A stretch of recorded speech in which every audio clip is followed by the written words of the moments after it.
Early this week in Dubai, nearly 200 countries agreed to a deal that calls for a transition away from fossil fuels in a just and equitable manner so as to, achieve net zero by 2050. In UN terms, that is a historic and the biggest step forward on climate since the Paris Agreement in 2015. But by itself, will this deal be enough to keep temperatures under 1.5 Celsius this century? Well, for more on this issue, I'm being joined live by environment activist Yusuf Kelani. Good to have you join us on the world now at this time. Now, despite the COP28 deal on fossil fuels, many say the 1.5 Celsius goal is quite unachievable. How can we ensure that the ambitious target, is achievable within this transition plan? Okay, yeah. Thank you once again for having me. I think with the milestone achieved at the COP28, which just concluded in Dubai, with a major decision, it's a major leap and towards achieving that net zero by 2050. Because ever since discussions on the agreement commenced about 28 years ago, there has never been a total declaration on transition away from fossil fuel. So this is the first time, even at COP21 in 2015, when the Paris Agreement was reached, there was no clear-cut statement on transition away from fossil fuel. This is the first time that is happening, which is a major step towards achieving a net zero. The fossil fuel have been confirmed to be the major contributor to climate change. And yes, we're talking about coal, we're talking about oil and gas. And in every part of the world, this has been a challenge. And so for the first time, for that statement coming through, it's a major, leap and achievement, towards achieving net zero. Then the other thing is there are a lot of commitments by the developed countries who are the major contributors to global warming. And this conference, we had commitments from these countries in billions of dollars. And we hope that they will fulfill their commitments. Then also the conference also had this stock take of the global damage that has occurred in the last 20 years. The effect of climate change is clear. We all see it on all the continents. Everybody we do see the consequences of the climate change. So it is no more seen or being taken as a myth. It is now a reality before us. And countries from different continents were on ground, to present to the world what they are currently going through, aside from what you see on the screens. The Amazon is one of the most hit South America with the bushfires for almost a long time, and the environment there has been is not safe anymore. Likewise, we see different activities all around the world. In Africa, we see ocean surge, flooding everywhere.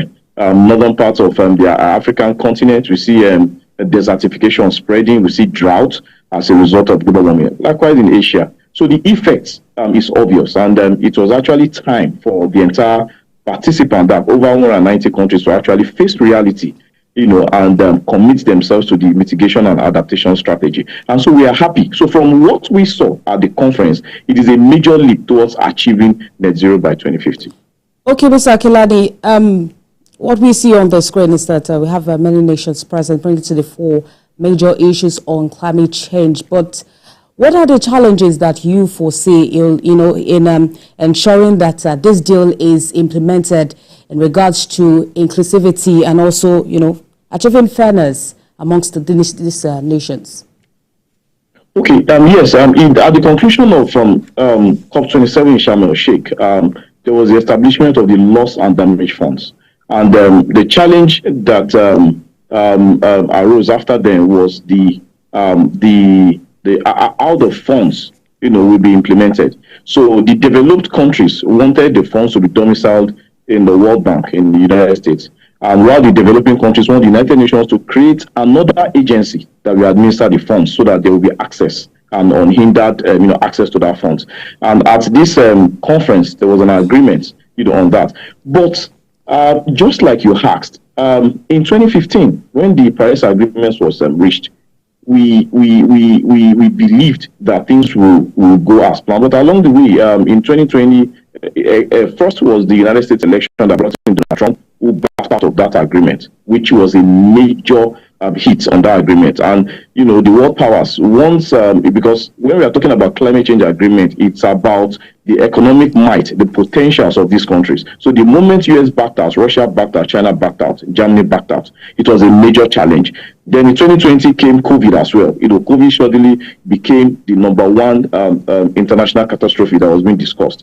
And 2020, there was no COP until 2021 in Glasgow, and we're trying to bring everybody back. So we hope, like you said, the major fears we are having is for these countries who have made promises in terms of commitments to fulfill them. Especially another challenge from the BRICS country, who are also promoting the use of coal, which is the number one fossil fuel. Coal, after coal comes oil and gas. Now, with these scenarios happening around the world, of course, that's a threat to the agreement and to the agreement as even the COP28. And also, the war in Ukraine and Russia is a major challenge. We are also having the war in Gaza, which is a major challenge. Even at the conference, for the first time, the developed countries agreed that there was going to be an energy summit in March 2020 to discuss the implication of the use of ammunitions, the effect it's having on the, on the environment. Some of these things we still have before us are a major challenge, so which might create that doubt, but we can only hope. For us as activists, we will continue to push, because we started the discussion until we brought nations in and the business communities. Because COP, it's a meeting of countries, representatives, the business communities, and the activists for us to actually meet and agree at a point. So I agree with you, challenges. All right. Environment activist Yusuf Kelani is sharing his thought on the COP28 summit. Thank you for joining us on The World Now at this time.